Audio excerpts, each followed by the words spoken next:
Hi friends, మార్కెట్లో ఏదైనా product release అయిందంటే అది బాగుంటేనే దాన్ని కొనుక్కోవాలనుకుంటారు. బాగాలేకపోతే జనాలు దాన్ని అస్సలు కొనరు. దానివల్ల సేల్స్ పడిపోయి ఆ ప్రోడక్ట్ని బ్యాన్ చేస్తారు. కానీ మీకు తెలుసా, ఒక ప్రోడక్ట్ వాళ్ళు అనుకున్న టేస్ట్ కంటే చాలా బాగుందని ఆ ప్రోడక్ట్ని వాళ్ళు బ్యాన్ చేశారు. మరి ఆ ప్రోడక్ట్ అంటే మీకు తెలుసా? ఇప్పుడు ఆ ప్రోడక్ట్ ఎంత కావాలనుకున్నా కానీ మీకు దొరకను కూడా దొరకదు. వీడియో చాలా ఇంట్రెస్టింగ్గా ఉండబోతుంది. ఏం మాత్రం మిస్ చేయకుండా వీడియోని చివరి వరకు చూడండి. అంతకంటే ముందు మీరు ఇదివరకు ఎప్పుడూ చూడలేనటువంటి కొన్ని అద్భుతమైన ఇంట్రెస్టింగ్ ఫ్యాక్ట్స్ గురించి మీకు తెలియని కొన్ని ఆసక్తికరమైన విషయాలు ఈ వీడియోలో తెలుసుకునే ముందు మా ఛానల్ని సబ్స్క్రైబ్ చేయడం మాత్రం మర్చిపోకండి. ఇక టాపిక్లోకి వెళ్దాం. Polo candy. ఈ పోలో క్యాండీని చిన్నప్పుడు మనం తినే ఉంటాం. రౌండ్ గా మింట్ ఫ్లేవర్ తో కలిగి ఉండే ఈ పెప్పర్మెంట్ బిల్లలు అంటే మనందరికి చాలా ఇష్టం. మనం స్కూల్ చదువుకునేటప్పుడు ఎక్కువగా ఈ పోలో క్యాండీస్ తినేవాళ్ళం.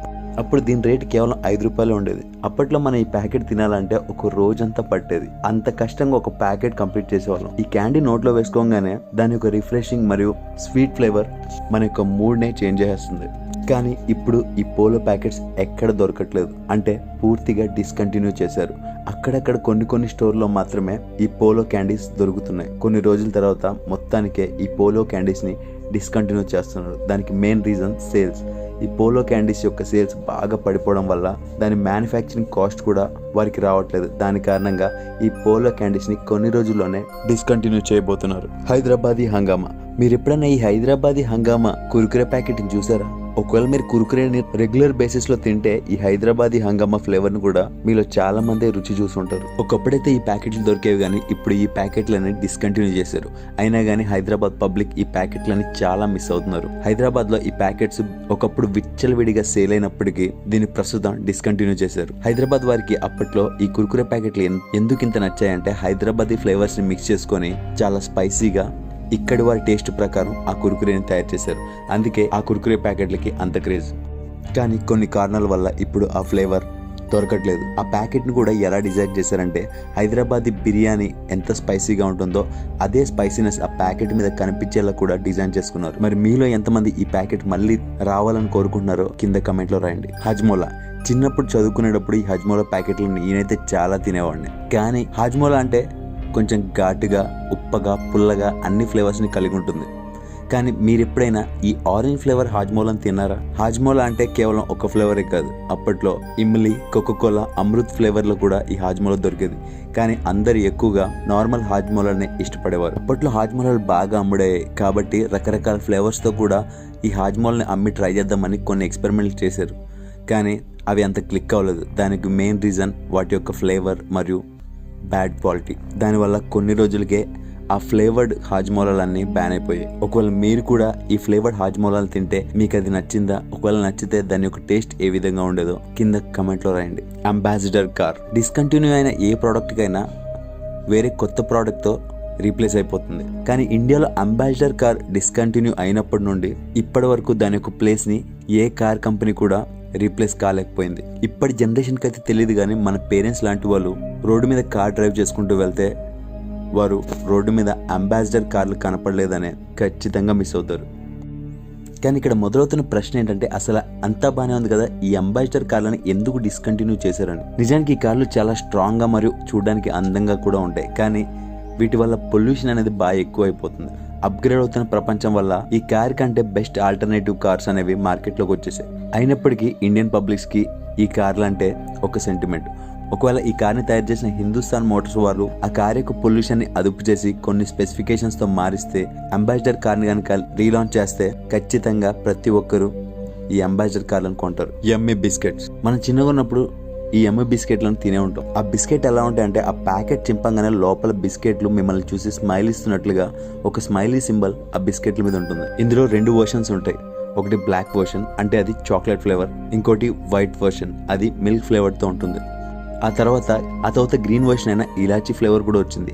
ఆ బిస్కెట్లు కూడా చాలా పాపులర్గా సేల్ అయ్యాయి. స్కూల్లో ఆగస్ట్ 15కి పిల్లలకి అప్పట్లో ఈ యమ్మీ బిస్కెట్లు ఇచ్చేవారు. పిల్లలు కూడా ఎంతో ఇష్టంగా ఈ బిస్కెట్లను తినేవారు. కానీ ఇప్పుడు ఈ బిస్కెట్లు అనేవి రావట్లేదు, వాటిని బ్యాన్ చేశారు. రాను వేరే బిస్కెట్ కంపెనీలు వచ్చేయడం వల్ల వీటి యొక్క డిమాండ్ తగ్గిపోయింది. ఈ బిస్కెట్లు తయారు చేసే అన్మోల్ కంపెనీ చెప్పిన విషయం ఏంటంటే, వేరే బిస్కెట్లు వచ్చేయడం వల్ల వీటి యొక్క డిమాండ్ తగ్గిపోయింది కాబట్టి ఈ బిస్కెట్లు తయారు చేయడం ఇంకా మేము ఆపేస్తున్నాం అని చెప్పింది. Chalk candy. ఈ చాక్ క్యాండీని ఫస్ట్ టైం మనం చూడంగానే ఇవేంటి బల్పల్లా ఉన్నాయి అనుకుంటాం. ఈ చాక్ క్యాండీని తయారు చేయడం వెనుక ఉన్న ముఖ్యమైన రీజన్ ఏంటంటే, మనం చిన్నగా ఉన్నప్పుడు ఈ బల్పాలతోనే రాసేవాళ్ళం. అలా రాస్తూ అవి నోట్లో పెట్టుకుని అవి తినడం అలవాటైపోయింది. మనలో ఉన్న ప్రతి ఒక్కరు ఈ బల్పాలని చిన్నప్పుడు తినే ఉంటారు. కానీ కొంతమంది ఎంత ఇష్టంగా ఈ బల్పాలని తింటారంటే వాళ్ళు పెద్ద అయినా కానీ ఆ బల్పాలని తినడం ఆపరు. దాన్ని దృష్టిలో పెట్టుకునే ఈ చాక్ క్యాండీస్ని తయారు చేశారు. పేరెంట్స్ కూడా ఆ విషయం చాలా తలనొప్పిగా మారేది. తన పిల్లలు స్లేట్ మీద స్లేట్ పెన్సిల్తో రాస్తున్నప్పుడు చాక్లెట్ అనుకొని ఒక్కోసారి ఆ బల్పాలని తినేస్తూ ఉండేవారు. అప్పుడు కొంతమందికి ఒక థాట్ వచ్చింది, చాక్లెట్నే స్లేట్ పెన్సిల్ ఎందుకు తయారు చేయకూడదని. అప్పుడే ఈ రకమైన చాక్లెట్ స్లేట్ పెన్సిల్స్ యొక్క ఇన్వెన్షన్ జరిగింది. ఒకప్పుడు కుప్పలు తెప్పలుగా ఈ చాక్ క్యాండీస్ ని కొనుక్కునేవారు, కానీ ఇప్పుడు దాని యొక్క డిమాండ్ తగ్గిపోయింది. ప్రస్తుతం ఇప్పుడు కూడా ఈ చాక్ క్యాండీస్ దొరుకుతున్నాయి, కానీ అక్కడక్కడ కొన్ని స్టోర్స్ లో మాత్రమే చాలా లిమిటెడ్ గా ఈ చాక్ క్యాండీస్ ని తయారు చేస్తున్నారు. కానీ ఒకానొకప్పుడు ఇది ఒక రెవల్యూషనరీ ఐటమ్ గా లాంచ్ అయింది. ఎందుకంటే పిల్లలు బల్పాలు తిని ఒక సంవత్సరం పాటు తింటే ఒక కిలో మట్టి వాళ్ళ యొక్క కడుపులో చేరుకుంటుంది. దానివల్ల వాళ్ళు పెద్దగా అయ్యే కొద్దీ ఎన్నో మాల్ న్యూట్రిషన్ ప్రాబ్లమ్స్ ని ఎదుర్కోవాల్సి వచ్చేది. లేజర్ లైట్స్, ఈ లైట్స్ చూడంగానే చిన్నప్పుడు ఖచ్చితంగా మీ మెమొరీస్ రీకాల్ అవుతాయి. ఎందుకంటే నేనైతే మార్కెట్కి వెళ్ళి 30 రూపాయలకి ఈ లేజర్ లైట్ కొనుక్కొని తెచ్చుకొని ఆడుకునేవాడిని. ఈ లేజర్ లైట్ ముందు రకరకాల కలర్స్ లో రావడానికి హెడ్స్ కూడా మార్చుకునే ఆప్షన్ ఉంటుంది. గోడ మీద వేయంగానే పాము, తేలు, జీబ్రా ఇలా రకరకాల స్టైల్స్ లో ఈ లేజర్ లైట్లు లభించేవి. దాంతో పాటు ఎక్స్ట్రా 2 స్పేర్ బ్యాటరీలు కూడా దాంతో పాటు వచ్చేవి. సాయంత్రం అయితే చాలు ఈ లేజర్ లైట్ తో భలే ఆడుకునే వాళ్ళం. కానీ కొన్ని రోజుల తర్వాత పిల్లలకి ఈ లేజర్ లైట్ అనేవి సేఫ్టీ కాదని, ఆ లేజర్ లైట్లు పిల్లల యొక్క కంట్లో పడితే వారి యొక్క రెటీనాకి డ్యామేజ్ అవుతుందని ఈ ప్రోడక్ట్ ని బ్యాన్ చేశారు. ఇప్పుడు ఎంత వెతికినా గానీ ఈ లేజర్ లైట్స్ అనేవి దొరకదు. ఒకవేళ దొరికినా గానీ అప్పుడు తయారు చేసిన పాత లేజర్ లైట్లే తప్ప కొత్తవి మీకు అస్సలు దొరకవు. అంతేకాకుండా దీన్ని బ్యాన్ చేయడానికి మరొక రీజన్ ఉంది. అదేంటంటే ఇప్పుడున్న జనరేషన్ పిల్లలు ఈ లేజర్ లైట్ అని పెద్దగా యూజ్ చేయట్లేదు. ఇప్పుడున్న పిల్లలు ఎప్పుడు చూసినా మొబైల్ ఫోన్లో గేమ్లు ఆడుతూనే ఉన్నారు, కానీ ఇలా బయట ఫిజికల్ గేమ్స్ ఆడడం మానేశారు. డిజిటల్ గేమ్స్ కి పిల్లలు బాగా అలవాటు పడ్డారు. దానివల్ల ఈ లైట్స్ యొక్క డిమాండ్ కూడా తగ్గిపోవడంతో వాటిని బ్యాన్ చేసేశారు. కోల్గేట్ టూత్ పౌడర్, మీలో ఎంతమంది కోల్గేట్ పేస్ట్ కాకుండా కోల్గేట్ పళ్ళ పొడి యూజ్ చేశారు? నేనైతే ఖచ్చితంగా యూజ్ చేశా. పండగలకు ఊరెళ్ళినప్పుడు అక్కడ చిన్న కోల్గేట్ పళ్ళ పొడులు దొరికేవి. ఒకప్పుడు ఇండియాలో ప్రతి ఇంట్లో ఈ టూత్ పౌడర్స్ అనేవి ఉండేవి. ఈ టూత్ పౌడర్ ని అప్పట్లో టూత్ బ్రష్ కంటే చేతి మీద పెట్టుకొని తోముకునేవాళ్ళు. నిజం చెప్పాలంటే కోల్గేట్ కంపెనీ పేస్ట్ల కంటే ముందు ఈ పళ్ళ పొడులని తయారు చేసింది. ఆ తర్వాత కోల్గేట్ కంపెనీ ఎప్పుడైతే పేస్ట్ ని లాంచ్ చేసిందో అప్పుడు అందరూ కోల్గేట్ పేస్ట్ వైపు షిఫ్ట్ అయిపోయారు. దానివల్ల ఈ కోల్గేట్ టూత్ పౌడర్ ని జనాలు మర్చిపోయారు. దానివల్ల సేల్స్ తగ్గిపోయి ఇప్పుడు ఈ టూత్ పౌడర్ ని కోల్గేట్ కంపెనీ తయారు చేయట్లేదు. గ్లూకోజ్ డి బిస్కెట్, మీకు తెలుసా సోలే సినిమాలో గబ్బర్ ఏం బిస్కెట్లు తింటాడో? గ్లూకోజ్ డి బిస్కెట్లు. సినిమాలో ఎంత పవర్ఫుల్ వెళ్ళైనా గానీ ఈ గ్లూకోజ్ డి బిస్కెట్లు తినడం మాత్రం మారలేదు. అంతేకాకుండా ఆ గ్లూకోజ్ డి బిస్కెట్లకి ఆయన టీవీలో అడ్వర్టైజ్మెంట్ కూడా ఇచ్చాడు. దాన్ని బట్టి అర్థం చేసుకోవచ్చు అతనికి ఆ బిస్కెట్లు అంటే ఎంత ఇష్టమో. 90s జనరేషన్ పిల్లలు మాత్రం ఖచ్చితంగా ఈ బిస్కెట్లను తినే ఉంటారు. ఇప్పుడైతే ఈ బిస్కెట్లను డిస్కంటిన్యూ చేశారు, కానీ ఒకప్పుడు ఈ బిస్కెట్లు ఇండియా మొత్తం ఒక ఊపు ఊపేసాయి. ఫ్లయింగ్ టాయ్, మీరు ఎప్పుడైనా ఈ టాయ్ చూసారా? దీన్ని ఇంగ్లీష్ లో spinning disc toy, flying UFO, కై స్పిన్నర్ అంటారు. ఈ పేరు వినంగానే ఏంటి రాకెట్ సైన్స్ లో ఉపయోగించినట్టు ఇంత పెద్ద పేరు ఉంది ఏంటి అని అనుకుంటున్నారు కదా. పేరు కష్టంగా ఉన్నా గానీ ఈ ప్రోడక్ట్ మాత్రం చాలా అద్భుతంగా ఉంటుంది. అప్పట్లో ఈ స్పిన్నర్ కేవలం 10 రూపాయలకే దొరికేది. చాలా ఈజీగా ప్రతి షాప్ లో ఇది దొరికేది. ఒక పరికరం ద్వారా దాన్ని బాగా లాగులితే అది గాల్లో డిస్క్ లాగా తిరుగుతూ ఉండేది. ఒకప్పుడు ఇది 10 రూపాయలు దొరికితే ఇప్పుడు ఇది 350 రూపాయలకి దొరుకుతుంది. అంతేకాకుండా ఇప్పుడు ఇవి దొరకడమే చాలా rare. Loco poco bubble gum, మీకు ఆ బబుల్ గమ్ గుర్తుందా? ఏదైనా మీరు బబుల్ గమ్ కొనుక్కుంటే దాని లోపల చేతికి అంటించుకుని ఒక స్టిక్కర్ వచ్చేది. ఈ లోకో పోకో బబుల్ గమ్ కూడా అటువంటి క్యాండీ. ఇది ఎలా ఉంటుందంటే నోట్లో పెట్టుకోగానే క్యాండీ అనుకుంటాం, కానీ కొంచెంసేపు నవలంగానే ఇది ఒక బబుల్ గమ్ అని తెలుస్తుంది. మిగతా బబుల్ గమ్ లాగా గట్టిగా కాకుండా ఈ బబుల్ గమ్ సాఫ్ట్ గా ఉండడం దీని యొక్క ప్రత్యేకత. బబుల్ గమ్ నవలడం వల్ల మనం చాలా కూల్ గా కూడా ఫీల్ అయ్యేవాళ్ళం. ఆ టైంలో ఈ బబుల్ గమ్ మనం కొనుక్కుంటే మన పేరెంట్స్ ఇలాంటివి గానీ కొనుక్కుంటే కాళ్ళు ఇరగొడతా అని తిట్టేవారు. ఎందుకంటే అలాగే బబుల్ గమ్లు తింటే అది గొంతులోకి వెళ్ళి పేగులకు చుట్టుకుపోతుందని కూడా చెప్పేవాళ్ళు. అలా ఎందుకు చెప్పేవారంటే బబుల్ గమ్స్ కనుక అనుకోకుండా మనం మింగితే అవి చాక్లెట్ లాగా కడుపులో డైజెస్ట్ అయిపోకుండా కొన్ని రోజుల పాటు కడుపులో అలానే ఉంటుంది. దానివల్ల మనకి ఆరోగ్య సమస్యలు వస్తాయని మన పేరెంట్స్ అలా చెప్పేవారు. అంతేకాకుండా దీన్ని కప్పతోలతో తయారు చేస్తారు, అందుకే ఈ బబుల్ గమ్లు తినొద్దని కూడా భయపెట్టేవారు. ఈ బబుల్ గమ్ కొనుక్కున్నప్పుడు దీంతో పాటు లోపల ఒక స్టిక్కర్ వచ్చేది. ఆ స్టిక్కర్ చేతుల మీద పెట్టుకొని అతికించుకొని టాటూలా ఫీల్ అయిపోయేవాళ్ళం. కానీ రాను రాను డిమాండ్ తగ్గిపోవడం వల్ల దీని యొక్క సప్లై కూడా ఆగిపోయింది. ప్రస్తుతం ఇటువంటి క్యాండీస్ ఎక్కడ దొరకట్లేదు. సీడీ, ఒకప్పుడు మనం ఏదైనా కొత్త సినిమాలు చూడాలంటే డివిడి ప్లేయర్ లో ఈ సీడీలు పెట్టుకుని చూసేవాళ్ళం. ఎందుకంటే అప్పట్లో ఈ కాంపాక్ట్ డిస్క్ లకి చాలా డిమాండ్ ఉండేది. ఒక సీడీలో 700 MB MB స్టోరేజ్ ఉంటే ఒక డివిడీలో 4.5 GB స్టోరేజ్ ఉండేది. ఆ తర్వాత పెన్ డ్రైవ్స్ అనేవి వచ్చేసాయి. చిన్న పెన్ డ్రైవ్ లోనే దాదాపు 120 GB స్టోరేజ్ రావడం వల్ల అది ఒక రెవల్యూషనరీ ఐటమ్ లా మారిపోయింది. దానివల్ల ఇక అందరూ సీడీలను మర్చిపోయారు. దాని కారణంగానే ఈ డిస్క్లు డిస్కంటిన్యూ అయిపోయాయి. కానీ 90s పిల్లలకు మాత్రం ఈ సిడీస్ యొక్క వాల్యూ చాలా మెమొరబుల్ గా ఉండేది. అప్పట్లో ఈ డివిడీలో సినిమాలు నింపుకొని వచ్చి మొత్తం ఫ్యామిలీ కూర్చొని సినిమాలు చూసేవారు. అది ఒక అద్భుతమైన మెమొరీగా ఉండేది. ఈ రెనాల్డ్స్ పెన్ మీరు ఎప్పటిని చూసారా? మనం చదువుకునే టైంలో 5 రూపాయలకి ఈ పెన్ దొరికేది. కానీ ఇప్పుడు ఈ పెన్ డిస్కంటిన్యూ అయిపోయింది. మీరు ఎంత వెతికినా గానీ ఈ పెన్ ఇప్పుడు దొరకదు. ఒకప్పుడు మనకి ఈ పెన్ ఫేవరెట్ పెన్ గా ఉండేది. కానీ నిజమేంటంటే చాలా ప్లేసెస్ లో ఈ పెన్ కనిపించకపోవడంతో రెనాల్డ్స్ యొక్క 045 పెన్ ని బ్యాన్ చేశారేమో అనుకుంటున్నారు. కానీ అది అవాస్తవం అని రెనాల్డ్స్ కంపెనీ వారు ఒక ట్వీట్ చేశారు. మేము ఈ పెన్ ని ఇంకా వాడుకలోనే ఉంచాం, బ్యాన్ చేయలేదు. సప్లై కొంచెం తగ్గిపోవడం వల్ల ఇవి బయట మార్కెట్ లో కనపడట్లేదు. తొందరలోనే ఈ పెన్లు అన్ని షాపుల్లో మీకు అవైలబుల్ గా ఉంటాయని ఒక ట్వీట్ వేశారు. దానివల్ల జనాలకి ఇంకా ఈ పెన్ వాడుకలోనే ఉందని అర్థమైంది. ఒకప్పుడు ఒక ఊపిన వెహికల్స్ ఇప్పుడు రావడమే మానేసాయి. ఆ వెహికల్స్ ఏంటి అని అడిగితే కొంతమంది అంబాసిడర్, చేతక్, రాజ్దూత్ బైక్ అని చెప్తారు. కానీ మన కళ్ళ ముందే ఒక అద్భుతమైన వెహికల్ మాయమైపోయింది. అదే హీరో హోండా స్ప్లెండర్. ఒకనొకప్పుడు ఇండియన్ మార్కెట్స్ లో స్ప్లెండర్ ఊపినంత ఊపు ఏది ఊపలేదు. కానీ 2018 కల్లా స్ప్లెండర్ యొక్క ప్రో వర్షన్ ని డిస్కంటిన్యూ చేసేసారు. ప్రస్తుతం రోడ్ల మీద కనిపిస్తున్న స్ప్లెండర్ ప్రో బళ్ళు కూడా కొన్ని రోజుల్లో అవి కూడా కనిపించు. ఎందుకంటే వాటి యొక్క ప్రొడక్షన్ నే ఆపేశారు. మీలో ఎంతమందికి స్ప్లెండర్ ఫేవరెట్ బైక్ గా ఉండేదో కమెంట్ లో రాయండి. అలా చాలా కంపెనీల యొక్క బైక్స్ బ్యాన్ అయిపోవడానికి ముఖ్య కారణం పొల్యూషన్. ఢిల్లీ మరియు NCR ప్రాంతాల్లో BS3 పెట్రోల్ వాహనాలను బ్యాన్ చేశారు. ఈ వాహనాలు బాగా పాతబడిపోవడం వల్ల వాటి నుండి విడుదలయ్యే పొగ కాలుష్యాన్ని విడుదల చేస్తుందని BS3 పెట్రోల్ వెహికల్స్ ని బ్యాన్ చేశారు. అంతేకాకుండా ఢిల్లీలో 10 సంవత్సరాల కంటే పాత డీజిల్ వాహనాలను కూడా బ్యాన్ చేశారు. ఈ నియమం సుప్రీంకోర్టు మరియు నేషనల్ గ్రీన్ ట్రిబ్యునల్ ఆదేశాల ప్రకారం అమలు చేయబడింది.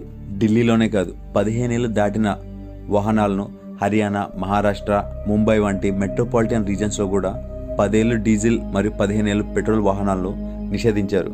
దాని వెనక అలా బ్యాన్ చేయడం వెనుక ఉన్న ముఖ్యమైన రీజన్ ఏంటంటే ఈ వాహనాలు ఎక్కువ మొత్తంలో నైట్రోజన్ ఆక్సైడ్ మరియు పారాక్యూట్ మ్యాటర్ వంటి కాలుష్యాలను విడుదల చేస్తాయి. అవి ఆరోగ్య సమస్యలు లైక్ ఆస్తమా, ఊపిరి తీసుకునే సమస్యలకి దారితీస్తుందని ఆ వెహికల్ ని బ్యాన్ చేసి ప్రభుత్వం BS4 పొల్యూషన్ ఫ్రీ వెహికల్స్ ని అమల్లో ఉంచాలని ఆదేశించింది. ఢిల్లీలో అయితే ఒకవేళ 15 ఏళ్లు దాటిన వాహనాలు నడిపితే అది చట్టరీత్యా నేరంగా పరిగణించి 20,000 రూపాయల వరకు జరిమానా విధించడం జరుగుతుంది. 90s కిడ్స్ కి హీరో హోండా స్ప్లెండర్ అంటే ఒక ఎమోషన్. అలాగే బజాజ్ కంపెనీలోనే బైక్స్ లో కవాసాకి 4S ఛాంపియన్ మోడల్ చాలా ఫేమస్. యమహా RX100 ఇప్పటికి చాలా మంది యూత్ కి ఈ పేరు వినంగానే ఒంట్లో వైబ్రేషన్స్ వచ్చేస్తాయి. ఎందుకంటే యమహా RX100 అంటే ఇప్పటికీ కూడా యూత్ కి పిచ్చి. అది నడుపుతుంటే వచ్చే సౌండ్, దాని యొక్క మోడల్ అంటే అప్పట్లో ఉండే కుర్రకారే కాదు, ఇప్పుడున్న యూత్ కూడా మెంటల్ ఎక్కిపోద్ది.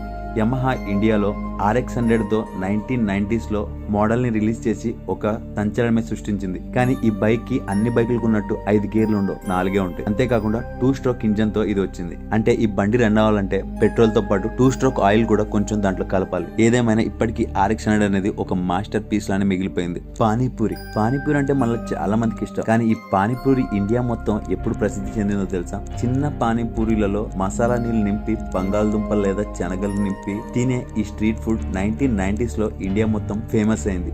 దీన్ని హిందీలో గోల్గప్ప లేదా పుచ్చా అని కూడా పిలిచేవారు. ఇక సమోసా, మసాలా బంగాళదుంపలు లేదా మాంసంతో నింపిన సమోసాలు టీ తాగే సమయంలో లేదా స్నాక్ గా తినడానికి అప్పట్లో బాగా ఇష్టపడేవారు. ఇవి ఏ వీధిలో అయినా సులభంగా దొరికేవి. వడాపావ్, మహారాష్ట్రలో ముఖ్యంగా ప్రసిద్ధమైన స్ట్రీట్ ఫుడ్ ఏది అంటే వడాపావే అంటారు. ఇది ఒక జంక్ ఫుడ్. బంగాళదుంప వడను బన్ మధ్యలో పెట్టి చట్నీతో సర్వ్ చేసేవారు. 1990s కి ముందు వడాపావ్ మహారాష్ట్రలో మాత్రమే ఉండేది. కానీ ఆ తర్వాత ఈ వడాపావ్ అన్ని స్టేట్లకి విస్తరించబడింది.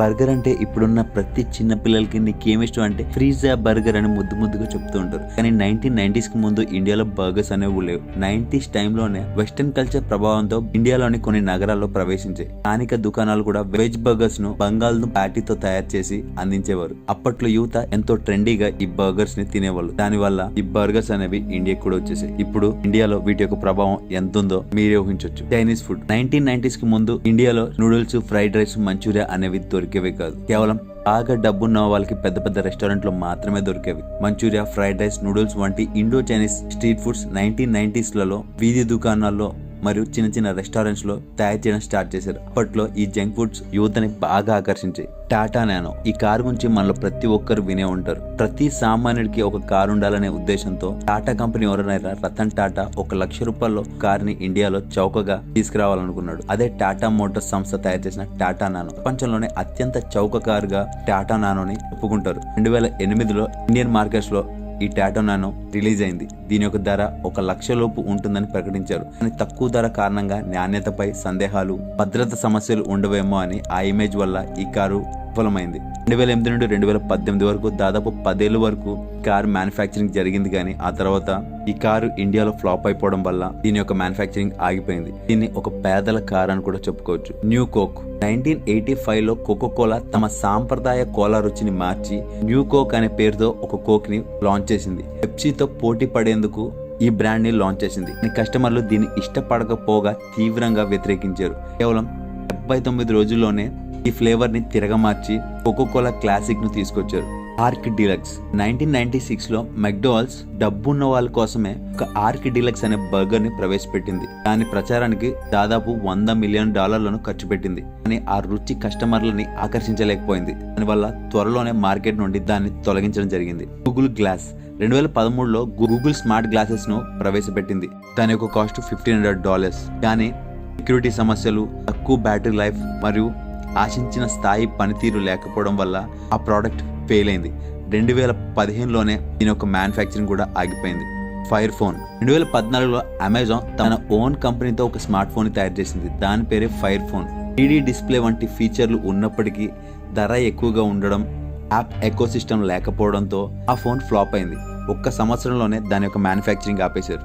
వావ్ చిప్స్ 1998లో ఇటేలే ఒరిస్టా అనే ఒక పువ్వు లేని పదార్థంతో చిప్స్ ను తయారు చేసింది. ఇవి ఆరోగ్యకరమని ప్రచారం చేసినప్పటికీ కొలెస్ట్రాల్ వల్ల కడుపు సమస్యలు, డైజెషన్ ప్రాబ్లమ్స్ రావడంతో త్వరలోనే ఆ ప్రోడక్ట్ ని మార్కెట్ నుండి బ్యాన్ చేశారు. ఎడిసెల్ ఫోర్డ్ 1957లో ఫోర్డ్ ఎడిసెల్ కారును భారీ ప్రచారం చేసి ప్రవేశపెట్టింది. దాన్ని మార్కెటింగ్ చేయడానికి కొన్ని $100 మిలియన్ ఖర్చు చేసినప్పటికీ డిజైన్ సమస్యలు, అధిక ధర మరియు కస్టమర్ల ఇంట్రెస్ట్ లేకపోవడం వల్ల 3 ఏళ్లలోనే అంటే 1960కి ఆ బ్రాండ్ని తయారు చేయడం ఆపేసింది. న్యూటన్ మెసేజ్ ప్యాడ్ 1993లో యాపిల్ తన మొట్టమొదటి PDA అంటే పర్సనల్ డిజిటల్ అసిస్టెంట్ను లాంచ్ చేసింది. హ్యాండ్ రైటింగ్ రికగ్నిషన్ ఫీచర్ ఉన్నప్పటికీ ఇది సరిగ్గా పనిచేయలేదు.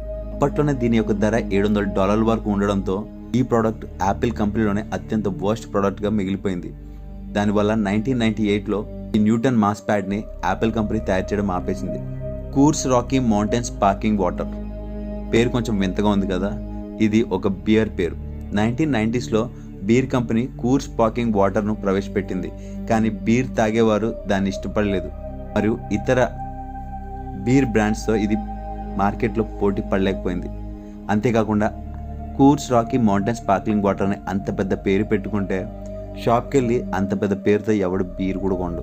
దానివల్ల ఆ ప్రోడక్ట్ లాంచ్ అయిన ఇయరే బ్యాన్ అయిపోయింది. జూన్ 2006లో మైక్రోసాఫ్ట్ యాపిల్ ఐప్యాడ్తో పోటీ పడేందుకు జూన్ మ్యూజిక్ ప్లేయర్ను లాంచ్ చేసింది. కానీ డిజైన్, ఫీచర్స్ మరియు మార్కెటింగ్ సరిగ్గా లేకపోవడం వల్ల ఆ ప్రోడక్ట్ విఫలమైంది. ఐప్యాడ్తో పోటీ పడలేకపోయింది. దానివల్ల 2011లో జూన్ను మైక్రోసాఫ్ట్ తయారు చేయడం ఆపేసింది. కింగ్ఫిషర్ ఎయిర్లైన్స్ ఫుడ్ ప్రొడక్ట్స్ జయమాల్యా ఓనర్గా ఉన్నప్పుడు కింగ్ఫిషర్ ఎయిర్లైన్స్ తమ ప్రీమియం బ్రాండ్ ఇమేజ్ను ఉపయోగించుకొని కొన్ని స్నాక్ ఐటమ్స్ని తయారు చేసింది. కానీ ఆ ఎయిర్లైన్స్ ఆర్థిక సంక్షోభంలో పడిపోవడం వల్ల ఆ బ్రాండ్ కూడా విజయవంతం కాలేకపోయింది. దానివల్ల కింగ్ఫిషర్ బియర్లు దొరుకుతున్నాయి కానీ కింగ్ఫిషర్ స్నాక్స్ మాత్రం మనకి అందలేకపోయాయి. Maggi hot and sweet sauce Nestle యొక్క మ్యాగీ బ్రాండ్ తమ ప్రసిద్ధ హాట్ అండ్ స్వీట్ భారతదేశంలో విస్తృతంగా ప్రచారం చేసింది. అయితే స్థానిక రుచులతో పోటీ పడలేకపోవడం వల్ల కస్టమర్ల నుండి సరిపడా ఆదరణ లభించలేకపోవడంతో ఉత్పత్తి అంతగా ప్రజాదరణ పొందలేదు. ఇది ఇప్పటికీ అందుబాటులో ఉన్నప్పటికీ వాళ్ళు ఆశించినంత విజయం ఆ బ్రాండ్ చేయలేకపోయింది. పెప్సీ బ్లూ 2000 సంవత్సరంలో పెప్సికో ప్రపంచవ్యాప్తంగా పెప్సీ బ్లూ అనే బ్లూ కలర్ కోలాను ఇంట్రడ్యూస్ చేసింది. దీని యొక్క రుచి మరియు అసహజమైన రంగు కారణంగా ఇండియన్ మార్కెట్లో ఇది ఘోరంగా ఫ్లాప్ అయింది. ఆ తర్వాత బయట దేశాల్లో కూడా ఈ పెప్సీ బ్లూ అంతగా రన్ అవ్వలేకపోయింది. దానివల్ల పెప్సీ కంపెనీ బ్రాండ్ని బ్యాన్ చేయాల్సి వచ్చింది. KFC crispy veg burger. KFC ఇండియాలో వెజ్ ప్రియులకు ఒక అద్భుతమైన డిష్ అందించాలని వెజ్ క్రిస్పీ బర్గర్ను లాంచ్ చేసింది. కానీ దాని రుచి లోకల్ వెజిటేరియన్ ఫుడ్ లవర్స్కి అస్సలు నచ్చలేదు మరియు కస్టమర్స్ ఐటమ్ని పెద్దగా ఇష్టపడలేదు. అది కేఎఫ్సి యొక్క వెజిటేరియన్ విభాగంలో విఫలమైన ప్రయత్నంగా మిగిలిపోయింది. Quaker oats for rice. PepsiCo యొక్క క్వాకర్ బ్రాండ్ ఇండియాలో ఉండే గృహిణుల కోసం ఓట్స్ ఫర్ రైస్ను ఆరోగ్యకరమైన ఆల్టర్నేటివ్గా ప్రవేశపెట్టింది. అయితే బియ్యంకి ఆల్టర్నేటివ్గా ఈ క్వాకర్ ఓట్స్ తినొచ్చని ప్రచారం చేసింది. కానీ ఇండియన్స్ బియ్యాన్ని వదులుకోలేకపోవడంతో ఆ ఉత్పత్తి రుచి సాంప్రదాయ వంటకాలకు సరిపడకపోవడంతో ఆ ప్రోడక్ట్ ఫ్లాప్ అయింది. దీనివల్ల అర్థమైంది ఏంటంటే ఇండియాలో దేంతో అయినా ఆపోజిట్గా పోటీకి రావచ్చు, కానీ రైస్తో మాత్రం రాకూడదు. ఎందుకంటే ఇండియాలో ప్రతి ఒక్కరూ రైస్ తింటారు. డానోన్ ఫ్లేవర్డ్ మిల్క్. డానోన్ అనే ఫ్రెంచ్ కంపెనీ ఇండియాలో రుచిగల పాలను లాంచ్ చేసింది. కానీ స్థానిక బ్రాండ్లైన అమూల్ మరియు మదర్ డైరీతో పోటీ పడలేకపోయింది. అంతేకాకుండా బయట దేశం యొక్క పాలు కాబట్టి ఇక్కడ ఇండియాలో దానికి ధర ఎక్కువగానే ఉంది. ఈ రెండు లోకల్ కంపెనీస్తో పోలిస్తే దానివల్ల అధిక ధర కారణంగా ఈ ఉత్పత్తి మార్కెట్లో నిలబడలేకపోయింది. HDL quality foods. ఈ స్థానిక బ్రాండ్ రెడీ టు ఈట్ స్నాక్స్ని అందించడానికి ప్రయత్నించింది, అంటే ఫాస్ట్ ఫుడ్ లాగా.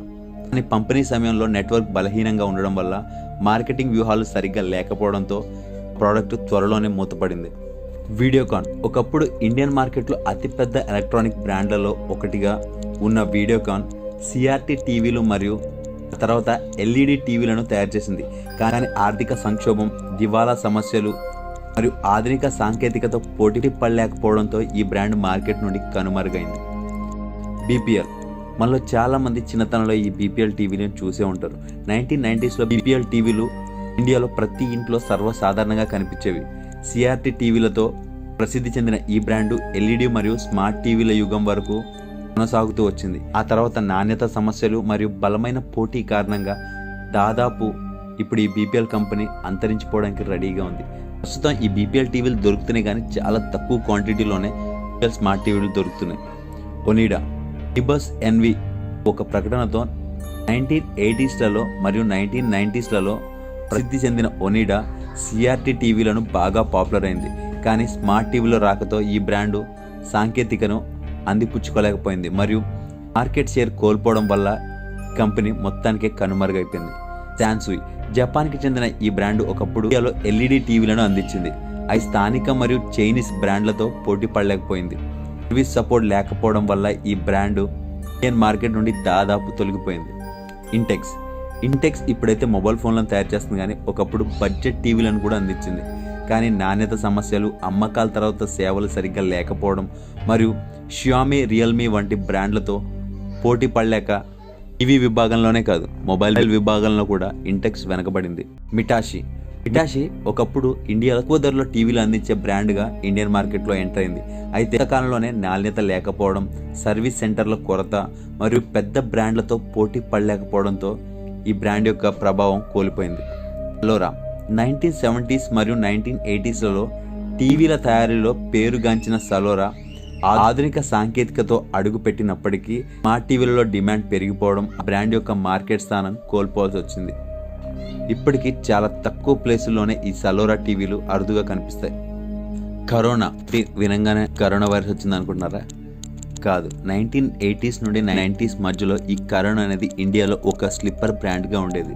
ఇండియాలో బడ్జెట్ ధరకే స్లిప్పర్లు మరియు రబ్బర్ ఫుట్వేర్లను కరోనా స్లిప్పర్స్ కంపెనీ అందించేది. 1980s, 1990s మధ్యలో దీని హవాయి స్లిప్పర్లు బాగా ఆదరణ పొందాయి. అయితే రిలాక్సో, బాటా వంటి బ్రాండ్లతో పోటీ పడలేకపోయింది. ఆధునిక ట్రెండ్కు అనుగుణంగా మారలేకపోవడంతో ఈ బ్రాండు మార్కెట్ నుండి దాదాపు అదృశ్యమైంది. ఫన్లైట్ అనేది ఒక తక్కువ ధరలో స్లిప్పర్లు అందించే ఒక చిన్న బ్రాండ్గా మార్కెట్లోకి వచ్చింది. కానీ కాలం వరకు బాగానే రన్ అయింది. కానీ సరైన మార్కెటింగ్, నాణ్యత లోపాలు ఉండడం వల్ల కంపెనీ వ్యవస్థ బలహీనంగా ఉండడంతో ఇది విజయవంతం కాలేకపోయింది. ఈ బ్రాండ్ ఇప్పుడు చాలా అరుదుగా కనిపిస్తుంది. Action flop line. Action shoes ఒకప్పుడు భారతదేశంలో ప్రసిద్ధ ఫుట్వేర్ బ్రాండ్గా ఉండేది. అంటే ఇప్పుడు స్కూల్ పిల్లలు కూడా స్కూల్కి వేసుకోవడానికి షూసు యాక్షన్ కంపెనీ తయారు చేస్తుంది. 90s టైం నుండి 2010లోని స్కూల్ పిల్లలకి షూస్ యాక్షన్ కంపెనీ తయారు చేస్తుంది. ఇండియాలోని ఫుట్వేర్ మార్కెట్లో యాక్షన్ కంపెనీ చాలా పెద్దది. అలా స్లిప్పర్స్ బాగా క్లిక్ అవుతున్నప్పుడు యాక్షన్ ఫ్లిప్ లైన్ అనే ఒకని లాంచ్ చేసింది. అయితే ఆ స్లిప్పర్స్ ఉత్పత్తిలో స్థానికులకు ఆ మోడల్ అంతగా నచ్చలేదు మరియు దాని యొక్క ధర కూడా చాలా ఎక్కువగా ఉండడం వల్ల దాని డిమాండ్ కూడా తగ్గిపోయింది. వీకేసీ ఒకప్పుడు సౌత్ ఇండియాలో ముఖ్యంగా కేరళలో హవాయి స్లిప్పర్లకు ప్రసిద్ధి చెందిన బ్రాండ్. కానీ దేశవ్యాప్తంగా ఈ వీకేసీ బ్రాండ్ విస్తరించడంలో విఫలమైంది. బాటా మరియు పారగాన్ వంటి పెద్ద బ్రాండ్లతో పోటీ పడలేకపోవడం వల్ల ఈ బ్రాండ్ ప్రభావం తగ్గిపోయింది. ఇది ఇప్పటికీ కొన్ని ప్రాంతాల్లో ఉన్నప్పటికీ అప్పుడున్నంత బ్రాండ్ వాల్యూ ఇప్పుడు దీనికి లేదు. చూసారు కదా, మీరు ఇదివరకు ఎప్పుడు చూడడానికి కొన్ని అద్భుతమైన ఇంట్రెస్టింగ్ ఫ్యాక్ట్స్ గురించి మీకు తెలియని కొన్ని ఆసక్తికరమైన విషయాలు ఈ వీడియో కనుక మీకు నచ్చైతే లైక్ చేయండి, షేర్ చేయండి. అండ్ మరికొన్ని ఆసక్తికరమైన విషయాల గురించి తెలుసుకోవాలనుకుంటే మా ఛానల్ని సబ్స్క్రైబ్ చేయడం మాత్రం మర్చిపోకండి. Thank you for watching.